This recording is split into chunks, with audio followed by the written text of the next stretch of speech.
suka kayak teler. Hobi anak muda sekarang, tadinya aku belum tahu apa maksud darinya itu. Oh, oh, yeah. Seperti yang mau ya, minum-minum bersama dia, walaupun uang tidak punya. Ayah yang penting itu teler.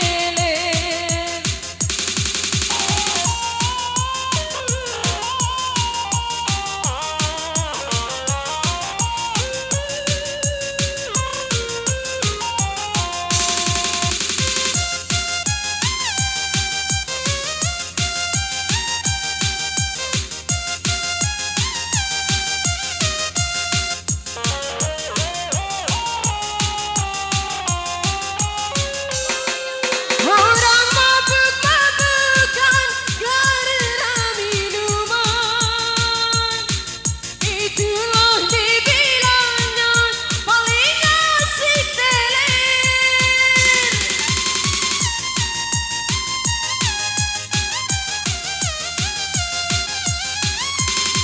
Walau uang tak punya, yang penting baginya.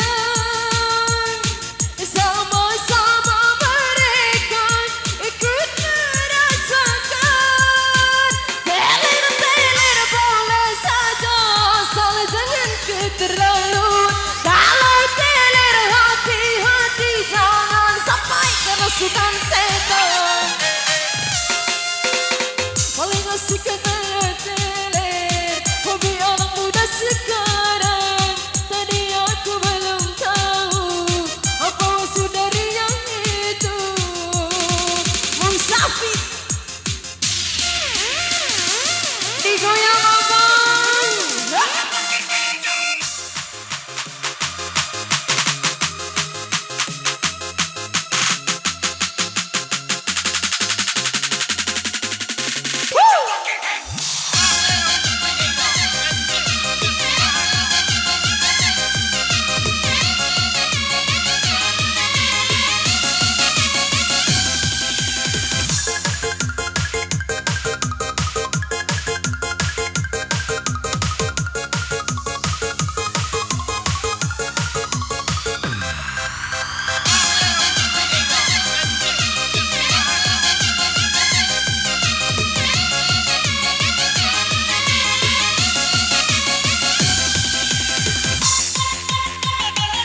Rugi abang, dimainkan Nurul.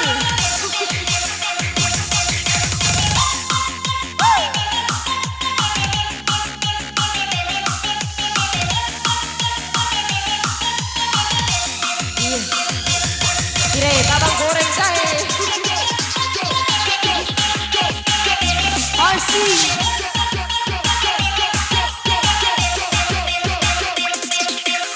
Perhatian, jaga pacar Anda. Jangan sampai pacar Anda dibungkus orang. Dibungkus abang. Daga Nurul.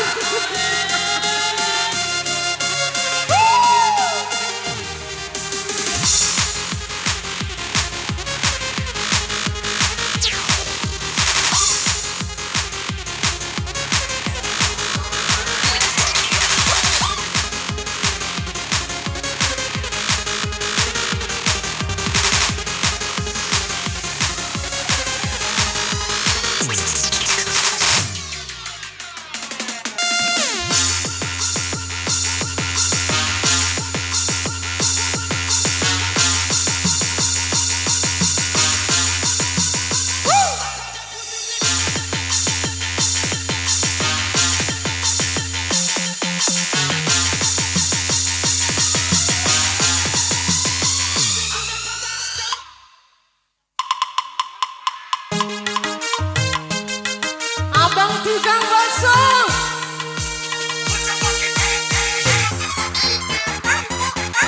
Asik.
pasukan setan.